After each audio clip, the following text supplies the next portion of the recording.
Hello everyone. Today we will talk about the biomolecules. Okay, so let's start the topic. First of all, we will see what is biomolecules. A cell is composed of variety of molecules like carbon, hydrogen, oxygen. Okay, the cell is composed of most of a variety of molecules like carbon, hydrogen, oxygen, which performs various functions. Other than these basic elements, some metals and non-metals are also present. तो जैसे कि basically जो elements present होते हैं उसके अलावा भी यहाँ पे बेसिक एलिमेंट्स प्रेजेंट है, लाइक सम मेटल्स हो गए, कुछ नॉन मेटल्स हो गए, ये सारे प्रेजेंट होते हैं, are also present in the cellular materials. Okay, hence all these material combine in different ways in order to form the various biomolecules. तो ये सब एक दूसरे से कंबाइन होकर क्या बनाता है, बायोमोलिक्यूल्स. तो बायोमोलिक्यूल्स क्या होते हैं? बायोमोलिक्यूल्स वो होते हैं जो कंपोज्ड होते हैं by from the molecules like carbon, hydrogen, oxygen, और इसमें कुछ बेसिक एलिमेंट्स लाइक कुछ मेटल्स, कुछ नॉन मेटल्स सारे प्रेजेंट होते हैं. ठीक है, these are found in the cell of organism. ये कहाँ पाए जाते हैं? In the cells of organism. These molecules are not living. ये जो मॉलिक्यूल्स होते हैं वो लिविंग नहीं होते हैं, but perform various functions, various living functions. लेकिन ये क्या करते हैं? They performs various living functions. They are important for living life. So further thus the biomolecules are the organic substances. कुछ organic substances होते हैं like carbohydrates, proteins, lipids, etc. that plays a major role in the structure and the function of living organisms. तो biomolecules वो होते हैं जो हमारे life में ऐसा रोल निभाते हैं जो कि स्ट्रक्चर और फंक्शन दोनों के लिए ही बहुत ही इम्पॉर्टेंट होता है. तो water is also an important and most abundant chemical compound present in the body of living organisms. Okay, moving further we will see the classification of classification of biomolecules. Okay, there are four major classes of biomolecules. What are they? First, carbohydrate, second, protein, third, nucleic acid, and lipids. These are the four major classes of biomolecules. Now we will discuss all these four classes of biomolecules one by one. First we will discuss about the carbohydrates. तो carbohydrates क्या होते हैं? तो they contains a combination of carbon, hydrogen as well as oxygen. जैसे कि नाम से पता चल रहा है कि इसमें क्या क्या प्रेजेंट है. कार्बन प्रेजेंट है, हाइड्रोजन प्रेजेंट है, और एज वेल एज ऑक्सीजन भी प्रेजेंट है इसमें. ठीक है, they are present in the ratio of CnH2n. तो ये this is the important point कि इसका जो रेशियो होता है इस तरह से होता है, CnH2n के रेशियो में ये प्रेजेंट होते हैं. ठीक है, since sugar is the most fundamental component of almost all type of carbohydrate. तो शुगर जो सबसे फंडामेंटल कंपोनेंट होता है कार्बोहाइड्रेट का, they are also called as saccharides. ठीक है, और ये सैकरॉन ग्रीक में क्या कहा जाता है? इसे रेफर किया जाता है शुगर से. ठीक है, photosynthesis is the primary source of carbohydrate. तो फोटोसिंथेसिस हमारा प्राइमरी सोर्स होता है किसके? कार्बोहाइड्रेट्स का. Photosynthesis is the primary source of carbohydrate. Almost 80% of the plant's dry weight is owing to the carbohydrate content in its body. ठीक है, and now we will discuss some examples of carbohydrates. The examples of carbohydrates include plant starch, animal starch, glycogen, sugar, cellulose, etc. The carbohydrates can further be divided into four types. किस किस type में divide है ये देखते हैं. सबसे पहले monosaccharides. Monosaccharide को हम कैसे डिफाइन करेंगे? हम डिफाइन ऐसे करेंगे, they are the polyhydroxy ketone. ये क्या होते हैं? कीटोन्स. और पॉलीहाइड्रोक्सी एल्डिहाइड, ये है पॉलीहाइड्रोक्सी कीटोन या polyhydroxy acetone that do not break into simple carbohydrate molecules. इनके examples क्या क्या होंगे? The example includes glucose, ribose, glucose, glucose, ribose, glucose and mannose, arabinose and fructose। ठीक है, इतना समझ में आ गया। मोनोसैकेराइड्स क्या होते हैं? मोनोसैकेराइड को हम डिवाइड नहीं कर सकते, हम इसे ब्रेक नहीं कर सकते। They are the polyhydroxy ketone, they are the polyhydroxy aldehyde. Okay, इसके एग्जांपल हो गए glucose, ribose, glucose, mannose, arabinose and fructose. And next moving to the further types of this carbohydrates is trisaccharides. Trisaccharide को हम कैसे define करेंगे? On hydrolysis, this can give 3 molecules of monosaccharide। जब हम इसे हाइड्रोलाइज करेंगे तो हमें कितने मॉलिक्यूल मिलेंगे? 3 मॉलिक्यूल मोनोसैकेराइड्स के मिलेंगे। इसका एग्जांपल क्या क्या होता है? इसका एग्जांपल है रैफिनोज। और फिर नेक्स्ट है इसका जो नेक्स्ट पार्ट होता है कार्बोहाइड्रेट डिवाइडेड इनटू 3। नेक्स्ट है oligosaccharides। By mean of hydrolysis, these carbohydrates can be broken into 2 to 9 molecules। 2 से 9 molecules तक ये डिवाइड हो सकते हैं ऑफ मोनोसैकेराइड्स। लास्ट आता है polysaccharides. Polysaccharide they are the higher molecular weight and can be split into number of monosaccharide molecules upon hydrolysis. Example इसका क्या होगा? सेलुलोज हो गया, स्टार्च हो गया। Both having identical molecular formula C6H10O5N। तो इसका मॉलिक्यूलर फॉर्मूला क्या होता है? C6H10O5N। ठीक है, तो ये समझ में आ गया कार्बोहाइड्रेट्स क्या होते हैं? ऐसे मॉलिक्यूल जिसमें कार्बन, हाइड्रोजन और ऑक्सीजन प्रेजेंट हो। इसका जो रेशियो होता है वो इस तरह से होता है CnH2n। और ये जो कार्बोहाइड्रेट की प्राइमरी सोर्स कहाँ से होती है? इसकी प्राइमरी सोर्स फोटोसिंथेसिस से होती है। और ऑलमोस्ट 80% जो प्लांट है उसकी जो ड्राई वेट होती है वो किससे मतलब क्या कंटेन करती है? वो कार्बोहाइड्रेट कंटेन करती है। ठीक है, तो हमने कुछ एग्जांपल के बारे में डिस्कस कर लिया। और फिर ये जो फर्दर डिवाइड कितने पार्ट्स में है? ये 4 पार्ट्स में डिवाइड है। मोनोसैकेराइड, ट्राइसैकेराइड, ओलिगोसैकेराइड एंड पॉलीसैकेराइड, ये 4 में डिवाइड है। मोनोसैकेराइड पॉलीहाइड्रोक्सी कीटोन्स होते हैं या फिर इसे हम पॉलीहाइड्रोक्सी एल्डिहाइड कह सकते हैं। और ये नॉन ब्रेकेबल है, ये इसे हम ब्रेक नहीं कर सकते हैं। ठीक है, और ट्राइसैकेराइड जो होते हैं इसको हम अगर हाइड्रोलाइज करते हैं तो ये कितने पार्ट में डिवाइड होंगे? 3 पार्ट में डिवाइड होंगे। ठीक है, और ओलिगोसाइड को जब हम डिवाइड करेंगे वो 2 to 9 मॉलिक्यूल्स में ऑफ मोनोसैकेराइड के मॉलिक्यूल्स में डिवाइड हो सकते हैं। और पॉलीसैकेराइड जो होते हैं वो होते हैं the higher molecular weight that can be split into number of monosaccharide modules. Okay, so moving further, moving to the another slide which is of proteins. Now we will discuss about proteins, what is it and the structure of different types of proteins. Now we often see bodybuilders, हम हमेशा regular अपनी life में body builders को, physical trainer को देखते हैं कि वो क्या करते हैं? वो वे प्रोटीन को लेते हैं along with milk to build up metabolism and strength. वो अपने बॉडी बनाने के लिए क्या लेते हैं? वे प्रोटीन है, एक कंपनी होती है, वो हमेशा लेते हैं दूध के साथ इसको अपने बॉडी को बनाने के लिए। ठीक है, when it come to our body, our hairs and nails are mostly made up of proteins. जब भी हमारी बॉडीज़, हमारा जो हेयर्स है, नेल्स है, किससे बना हुआ है? वो प्रोटीन से बना हुआ है। Basically proteins are the fundamental building blocks of our body. तो बेसिकली प्रोटीन्स किस चीज़ का बना हुआ होता है?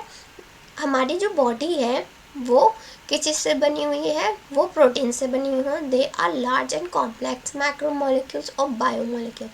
ये क्या होते हैं? लार्ज और कॉम्प्लेक्स मैक्रोमोलिक्यूल्स होते हैं या फिर हम इसे बायोमोलिक्यूल्स कह सकते हैं, which perform a major role in functioning and regulating of our body cells, tissues and other organ in human's body.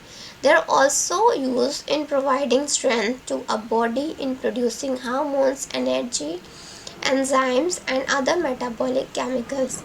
ये जो प्रोटीन्स होते हैं वो हमारे बॉडी को क्या प्रोवाइड करते हैं? स्ट्रेंथ, और क्या क्या प्रोड्यूस कर सकते हैं? हार्मोन्स प्रोड्यूस कर सकते हैं, एंजाइम्स प्रोड्यूस कर सकते हैं और कुछ मेटाबॉलिक केमिकल्स जो कि हमारे लाइफ के लिए इम्पॉर्टेंट होते हैं। They are also involve in functioning and regulating of our body cells, tissues and organs. Protein are composed of, किससे बने हुए होते हैं proteins? They are composed of amino acid arranged into different groups. This fundamental amino acid sequences are specific and its arrangement are controlled by the DNA. तो जो इसका जो fundamental amino acid के सीक्वेंसेस होते हैं वो स्पेसिफिक होते हैं और ये अरेंज और कंट्रोल किससे होते हैं? कौन कंट्रोल करता है इससे? DNA. Since our body cannot synthesize these essential amino acids by its own, we should have plenty of protein food in our everyday diet to keep our body. जैसा कि इस जो पैराग्राफ है इसमें बोला है कि प्रोटीन क्या बनाते हैं? प्रोटीन किससे कंपोज होते हैं? अमाइनो एसिड से, ठीक है। और हमारी जो बॉडी है वो अमाइनो एसिड, जो एसेंशियल अमाइनो एसिड होती है वो खुद नहीं बना पाती है, इसलिए हमें क्या करना चाहिए? ढेर सारा प्रोटीन अपने डाइट में रखना चाहिए जिससे कि हमें अमाइनो एसिड की कमी ना हो, ठीक है। Now moving to the next slide, we will see the protein structures. What are the protein structure? In general there are two types of protein molecules. Generally हम कह सकते हैं कि जो प्रोटीन मॉलिक्यूल्स होते हैं दो तरह के होते हैं. कौन से? फाइब्रस प्रोटीन और ग्लोबुलर प्रोटीन्स. दो तरह के प्रोटीन होते हैं. कौन से? फाइब्रस और ग्लोबुलर प्रोटीन, ठीक है। फाइब्रस प्रोटीन जो होते हैं दे आर इनसॉल्युबल, वो इनसॉल्युबल होते हैं और इलोंगेटेड होते हैं. और ग्लोबुलर प्रोटीन जो होते हैं दे आर सॉल्युबल, ये सॉल्युबल होते हैं और क्या होते हैं? कॉम्पैक्ट होते हैं, ठीक है. Fibrous and globular proteins may comprise one or four types of protein structure. ये जो fibrous और globular protein है दोनों ही क्या चार तरह के स्ट्रक्चर को बना सकते हैं, चार तरह के स्ट्रक्चर में अपने आप को प्रेजेंट रख सकते हैं. एंड दे इंक्लूड, क्या क्या है उसमें? Primary, secondary, tertiary and the quaternary structure. चार तरह के स्ट्रक्चर कौन कौन से हैं? प्राइमरी, सेकेंडरी, टर्शियरी और क्वाटरनरी स्ट्रक्चर, ठीक है. अब इसको हम एक एक करके देखेंगे. प्राइमरी स्ट्रक्चर क्या होता है, सेकेंडरी स्ट्रक्चर क्या होता है, टर्शियरी स्ट्रक्चर क्या होता है और क्वाटरनरी स्ट्रक्चर क्या होता है, ठीक है. ये सारे इंपॉर्टेंट हैं, ये सारे एग्जाम में आके पूछ सकता है, ठीक है. तो ध्यान से सुनिएगा. प्राइमरी स्ट्रक्चर क्या होता है? It is a specific sequence of amino acid. ये स्पेसिफिक सीक्वेंस होता है अमाइनो एसिड का. The order of amino acid bonded together is detected by the information stored in gene. तो फिर ये जो है ये स्पेसिफिक सीक्वेंस, मान लो एक अमाइनो एसिड के बगल में दूसरा, दूसरे के बगल में तीसरा, लेकिन इसकी जो प्लेस होगी वो स्पेसिफिक होगी. ये नहीं कि अगर एक वहाँ पे जो अमाइनो एसिड लगा हुआ है उसके बगल में कोई भी आ जाएगा, नहीं, उसके बगल में एक सीक्वेंस जरूर हो, एक स्पेसिफिक सीक्वेंस जरूर होगा, ठीक है. The order of amino acid bonded together is detected by information stored in gene. और वो प्लेस हम कैसे डिटेक्ट कर पाएंगे? वो प्लेस हम तब डिटेक्ट कर पाएंगे जब हम जीन्स को पढ़ेंगे जिसमें जीन्स में इंफॉर्मेशन जो स्टोर होती है उसके हिसाब से वहाँ पे अमाइनो एसिड्स लगे हुए होते हैं, ठीक है. फिर आते हैं सेकेंडरी स्ट्रक्चर पे. सेकेंडरी स्ट्रक्चर क्या होता है? It is a 3 dimensional form. जो सेकेंडरी स्ट्रक्चर होता है वो क्या होता है? 3 dimensional form of a local segment of protein. They are form by hydrogen bond. ये इंपॉर्टेंट है. ये किससे बनता है? Hydrogen bond between the atom along the backbone. और इसमें क्या होता है? The backbone of polypeptide chain. This 2 point are very very important for the secondary structure. कि ये 3 डायमेंशनल स्ट्रक्चर होता है. They are formed by hydrogen bond between the atoms and along the backbone of polypeptide chain, ठीक है. अब tertiary structure क्या कह रहा है? Tertiary structure it is determined by the R groups. यहाँ पे आर ग्रुप्स इंपॉर्टेंट होते हैं, ठीक है. It is a 3 dimensional shape of protein. ये क्या है? 3 डायमेंशनल शेप ऑफ प्रोटीन होता है.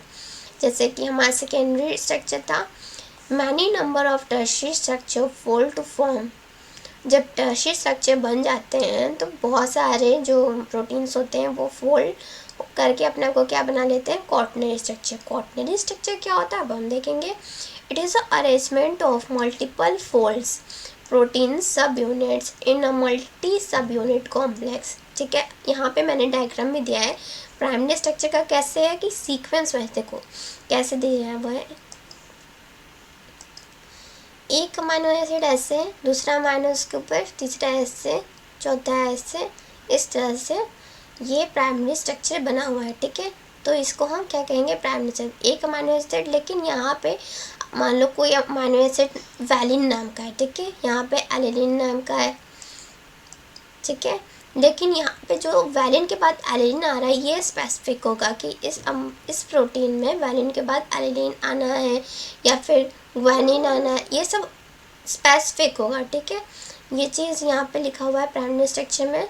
फिर सेकेंडरी स्ट्रक्चर में क्या लिखा है, ये 3 डायमेंशनल होता है और इसमें जो बॉन्ड्स बनती है वो हाइड्रोजन बॉन्ड्स बनती है। मान लो ये जो अमाइनो एसिड यहाँ प्रेजेंट, यहाँ जो अमाइनो एसिड प्रेजेंट है इसमें क्या होगी, हाइड्रोजन बॉन्डिंग होगी। ठीक है, और ये स्पाइरल स्ट्रक्चर बना रहा है। Tertiary structure is determined by R group. इनके जो आर ग्रुप्स होते हैं इनसे ये डिटरमाइन होता है।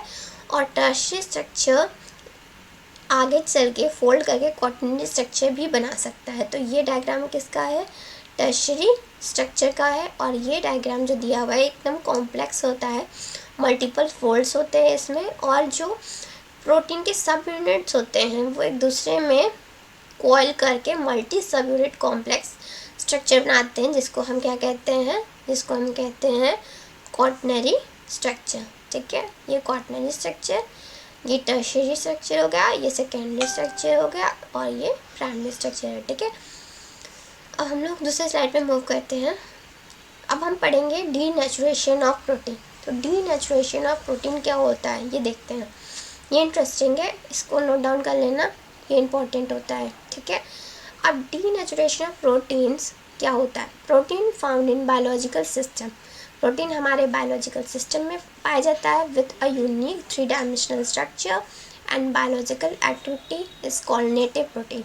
जो हमारे बायोलॉजिकल सिस्टम में पाया जा रहा है उसको हम कहते हैं नेटिव प्रोटीन। ठीक है, when a protein is a native form, जब भी प्रोटीन नेटिव फॉर्म में होता है, is subjected to physical change like change in temperature और chemical change like change in pH, the hydrogen bond are disturb. ठीक है, जब भी वो नेटिव फॉर्म में होता है तो उसमें कुछ ना कुछ चेंजेस हो सकते हैं।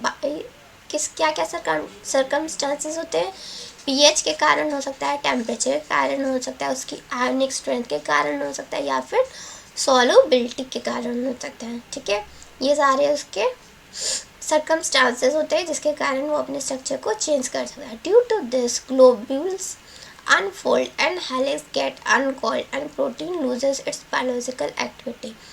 अब ये जो सर्कमस्टांसेस आते हैं इन सब के कारण क्या हो जाएगा, जो ग्लोब्यूल्स होते हैं वो अपने आप को अनफोल्ड कर सकते हैं एंड हेलिक्स गेट अनकॉइल। जो हेलिक्स बना हुआ स्ट्रक्चर है हमारा, जो सेकेंडरी स्ट्रक्चर में देखा था हेलिक्स बना हुआ है, वो अनकॉइल हो सकते हैं एंड प्रोटीन लूज इट्स अपनी बायोलॉजिकल एक्टिविटी को वो लूज कर सकता है। ठीक है, इस प्रोसेस को क्या कहते हैं, this is called denaturation of protein. इस प्रोसेस को कहते हैं डीनेचुरेशन। ठीक है, मान लो किसी भी मतलब सर्कमस्टांसेस आ गए, लाइक पीएच इंक्रीज हो गया या डिक्रीज हो गया, टेम्परेचर इंक्रीज या डिक्रीज हो रहा है, आयनिक स्ट्रेंथ चेंज हो रहा है, सॉल्युबिलिटी चेंज हो रही है, तो क्या हो जाएगा, ये जो नॉर्मल प्रोटीन है, नेटिव फॉर्म में प्रोटीन है, ये क्या है, नेटिव फॉर्म में, ये नेटिव फॉर्म है किसका, प्रोटीन का। और फिर ये जब नॉर्मल फॉर्म जो इसका है प्रोटीन का, डीनेचुरेशन के प्रोसेस, ये सारे जो एजेंट्स हैं इसके ऊपर अप्लाई अगर हो जाते हैं, कोई सर्कमस्टांसेस आ जाती है तो ये अपने आप को डीनेचर्ड कर देता है, जिससे इसके बॉन्ड्स टूट जाते हैं, इसके हेलिक्स के जो बॉन्ड है वो टूट जाते हैं, ग्लोब्यूल्स अनफोल्ड हो जाते हैं। ठीक है, और प्रोटीन अपनी क्या होता है, लॉस कर रहा है क्या, बायोलॉजिकल एक्टिविटी को। ठीक है, इसकी बायोलॉजिकल एक्टिविटी लॉस हो जा रही है, लॉस ऑफ बायोलॉजिकल एक्टिविटी, और ये क्या बन जा रहा है, डीनेचर्ड प्रोटीन। ठीक है, इतनी बात समझ में आ गई। नेक्स्ट अब हम लोग पढ़ेंगे न्यूक्लिक एसिड। न्यूक्लिक एसिड भी एक तरह का बायोमॉलिक्यूल्स है। ठीक है, nucleic acids are the polymer of nucleotides. Nucleic acid जो है वो पॉलीमर होते हैं न्यूक्लियोटाइड्स के। Nucleic acid are the polymers of nucleotide, ये याद कर लो। Which in turn consist of a bases, जो कि किससे बने हुए हैं, बेस से बने हुए हैं। पेंटोस शुगर से बना है, फॉस्फेट मोइटी और फॉस्फेट से बना हुआ है, ठीक है। Nucleic acids are responsible for the transfer of character from parent to offspring. तो न्यूक्लिक एसिड जान लो यहाँ पे इम्पॉर्टेंट क्यों होते हैं, क्योंकि ये रिस्पॉन्सिबल होते हैं for the transfer of character from parent to offspring, यानी कैरेक्टर को ये ट्रांसफ़र करते हैं हमारे पेरेंट से हमारे तक, ठीक है। There are two types of nucleic acid, या हमारे पास दो तरह के न्यूक्लिक एसिड होते हैं हमारी बॉडी में। कौन कौन से, डीएनए एंड आरएनए, ठीक है। दो तरह के होते हैं DNA and RNA. DNA contain a 5 carbon sugar molecule called 2-deoxyribose whereas RNA contain ribose. तो डीएनए 2-deoxyribose होता है और आरएनए कंटेन क्या करता है, राइबोस को। DNA contains 2-deoxyribose and RNA contain ribose. Both DNA and RNA contain adenine, guanine and cytosine. DNA और RNA में क्या होता है, एडेनिन, गुआनिन, साइटोसिन जैसे अमीनो एसिड्स प्रेजेंट होते हैं। The fourth base that is thymine in DNA, जो fourth base होता है थायमिन वो डीएनए में पाया जाता है, और यूरासिल जो होता है वो कहाँ पाया जाता है, आरएनए में पाया जाता है। The structure of DNA is a double-stranded whereas RNA is a single-stranded. This all points are very very important for your examination. So prepare these points for your examination. DNA is the chemical basis of heredity. ये तो हम लोग जानते हैं कि DNA क्या होता है, एक ऐसी यूनिट जो कि हेरिडिटी, इनहेरिटेंस, इन सब चीज़ के लिए इम्पॉर्टेंट होती है। And have coded message for protein, और डीएनए के पास क्या होता है, कोडेड मैसेज होता है for protein to be synthesized in the cell. There are 3 types of RNA. Generally there are 3 types of RNA. कौन कौन से, mRNA, messenger RNA, RNA ribosome RNA and the tRNA that is called transfer RNA, okay, which actually carry out the protein synthesis in the cells. तो ये क्या करते हैं, ये actually protein synthesis में पार्टिसिपेट करते हैं और प्रोटीन सिंथेसिस करते हैं। Now we will discuss about the structure of nucleic acid. तो स्ट्रक्चर कैसे बनता है न्यूक्लिक एसिड का, अब वो हम लोग डिस्कस करेंगे। A unit formed by the attachment of a base to 1' positions of sugar is known as nucleoside. तो unit form by the attachment of a base, कोई भी यूनिट बेस के अटैचमेंट से बन रही है at the 1' position of sugar, उसको क्या कहते हैं, न्यूक्लियोसाइड कहते हैं। और in nucleoside the sugar carbons are numbered as 1', 2', 3' etcetera. तो यहाँ पे हम स्ट्रक्चर में देख सकते हैं कि बेस कहाँ अटैच है, 1' पे, और इसको हम लोग कैसे नंबरिंग किए हैं, 1', 2', 3', 4', ठीक है। In order to distinguish these from the bases, अगर हमें इसे डिस्टिंग्विश करना है तब कैसे करते हैं, इसी के बेसिस पे कि 2' पे OH है कि नहीं, अगर लगा है तो वो क्या होगा, राइबोज होगा, सॉरी ये क्या कहते हैं हमारा आरएनए होगा, अगर नहीं लगा है तो डीऑक्सी डीएनए हो जाएगा, डीऑक्सीराइबोज शुगर हो जाएगा। तो इसके बेसिस पे हम इसको नाम देते हैं और डिस्टिंग्विश करते हैं, ठीक है। When nucleosides is linked to phosphoric acid at 5' position, अगर मान लो when nucleoside is linked with phosphoric acid, यहाँ फॉस्फोरिक एसिड 5' पे लगा हुआ है, यहाँ पे ये फॉस्फोरिक एसिड है और sugar moiety we get a nucleotide, इसको हम क्या कहेंगे, न्यूक्लियोटाइड कहेंगे। बी स्ट्रक्चर में क्या शो कर रहा है, न्यूक्लियोटाइड कहेंगे। Nucleotide are joint together by phosphodiester linkage between 5' and 3' carbon atom of the pentose sugar. जो पेंटोज शुगर होता है उसके 5' और 3' कार्बन एटम जो होते हैं उनके फॉस्फोडाइएस्टर बॉन्ड लिंकेज उन दोनों के बीच में बनता है और क्या बन जाता है, न्यूक्लियोटाइड्स बन जाता है, ठीक है। Now what are the lipids? Lipids are also the biomolecules. This is the essential part of biomolecules and lipids are organic compounds. Lipid जो होते हैं वो ऑर्गेनिक कंपाउंड्स होते हैं that contain hydrogen, carbon, oxygen atom which forms the framework for the structure and function of living life। तो lipids भी किन किन चीज़ से बने होते हैं? कार्बन, हाइड्रोजन, ऑक्सीजन एटम से। और ये हमारी जो लिविंग लाइफ है उसकी जो स्ट्रक्चर और फंक्शन क्या फ्रेमवर्क ये बनाते हैं, ठीक है। Lipids are basically esters of alcohol and fatty acid. तो ये क्या होते हैं? एस्टर ऑफ अल्कोहल और फैटी एसिड से लिपिड्स बने हुए होते हैं। Lipids can be categorized as the simple lipids, compound lipids and derived lipids. Simple lipids are the ester of glycerol and fatty acid। जो simple होता है वो क्या होता है? ester of glycerol and fatty acid। They can be subdivided first fats and oil। ये क्या होते हैं? सब डिवाइड हो जाते हैं into two parts। कौन डिवाइड हो रहा है? simple lipids, ठीक है। Second fatty acids, these are again two types। ये जो सेकेंड फैटी एसिड्स होते हैं तीन तरह के हमने देखा, सिंपल, कंपाउंड एंड डिराइव। तो पहला वाला किस में डिवाइड हो गया? Fats and oil. Second fatty acid वो भी दो तरह के में डिवाइड होते हैं। They includes saturated fatty acids and unsaturated fatty acid. इसको भी हम लोग डिस्कस करेंगे, सैचुरेटेड क्या होता है और अनसैचुरेटेड क्या होता है, ठीक है। नेक्स्ट स्लाइड में मैंने बनाया है थर्ड वैक्स। और वैक्स में जो कंपाउंड लिपिड्स होते हैं come with an additional element called with alcohol and fatty acid. जो कंपाउंड लिपिड होते हैं उसमें क्या प्रेजेंट होता है? अल्कोहल और फैटी एसिड, ठीक है।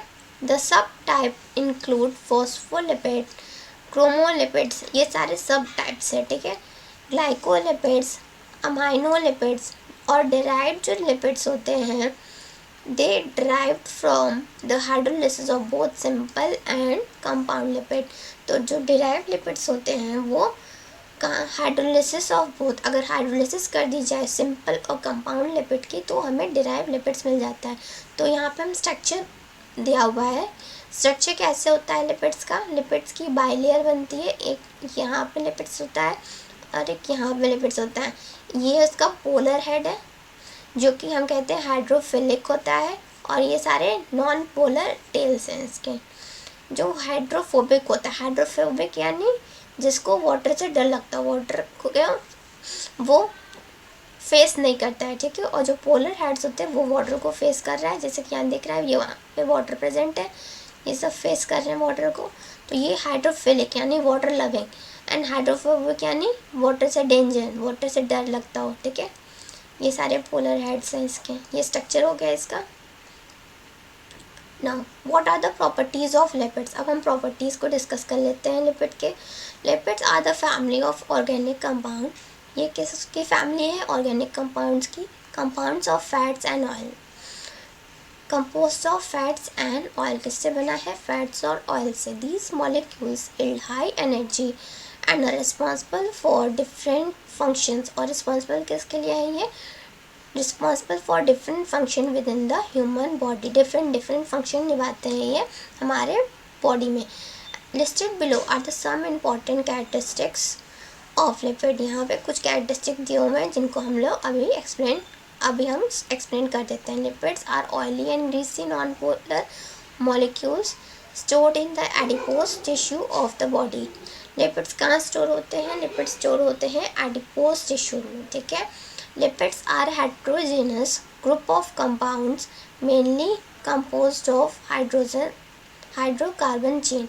तो लिपिड्स क्या होते हैं? हेट्रोजीनस ग्रुप ऑफ कंपाउंड होते हैं। हेट्रोजीनस यानी डिफरेंट, एक तरह के मॉलिक्यूल से नहीं बने, वो डिफरेंट तरह के मॉलिक्यूल से बने। Mainly compose of hydrocarbon chain, ये हाइड्रोकार्बन चेन से कंपोज होते हैं। Lipid are energy rich organic molecule, ये एनर्जी रिच ऑर्गेनिक मॉलिक्यूल होते हैं और ये हमें प्रोवाइड करते हैं energy for different life processes. Lipid are the class of compound characterized by their solubility in non-polar solvent and insolubility in water। तो lipid की जो क्लास होती है वो अपने आप को दो तरह से डिफाइन करती है। एक जो कि वाटर में सोल्यूबल हो जाते हैं और वो दूसरे जो इनसॉल्युबल होते हैं जिनको हम नॉन पोलर कहते हैं, ठीक है। जो सॉल्युबल होते हैं उन्हें हम पोलर लिपिड्स कहते हैं, ठीक है। Lipids are significant in biological system as they form a mechanical barrier dividing a cell from the external environment known as cell membrane. तो लिपिड्स क्या करती है, लिपिड्स बायोलॉजिकल सिस्टम को किसी भी इन्वायरमेंट के इन्वायरमेंट जो कंडीशन अपनी एक्सटर्नल इन्वायरमेंट कंडीशन चेंज करता रहता है उससे बचाती है, ठीक है। मैकेनिकल एक बैरियर जैसा काम करता है इसके लिपिड्स मॉलिक्यूल्स, ठीक है ना। These are the structures of lipid. Lipids are the polymer of fatty acid that contain a long and non-polar hydrocarbon chain. अभी हम लोग ने देखा था स्ट्रक्चर में किस तरह से वो डिवाइड है, उसके पास पोलर हेड होता है और नॉन पोलर टेल्स होते हैं, ठीक है। Hydrocarbon chain with small polar region containing oxygen. The lipid structure is explain in the diagram. देखो सैचुरेटेड क्या होते हैं और अनसेचुरेटेड में डिफ्रेंशिएट कैसे किया जाता है। तो सैचुरेटेड में हम यहाँ देख सकते हैं ये जो लिपिड के पूरे कार्बन्स हैं कहीं पे भी यहाँ हमें डबल बॉन्ड नहीं दिख रहा है, ठीक है। तो इससे हम कह देंगे क्या, सैचुरेटेड है ये। और यहाँ पे हम देख सकते हैं ये कार्बन ये हमें यहाँ पे एक डबल बॉन्ड दिख रहा है, ठीक है। यहाँ पे क्या प्रेजेंट है, डबल बॉन्ड। तो ये क्या हो गया, अनसैचुरेटेड, ठीक है। तो इस तरह से अनसैचुरेटेड और सैचुरेटेड को हम डिफाइन कर लेंगे। So I hope you get this point, get to know very well about the biomolecules. So I want to say thank you.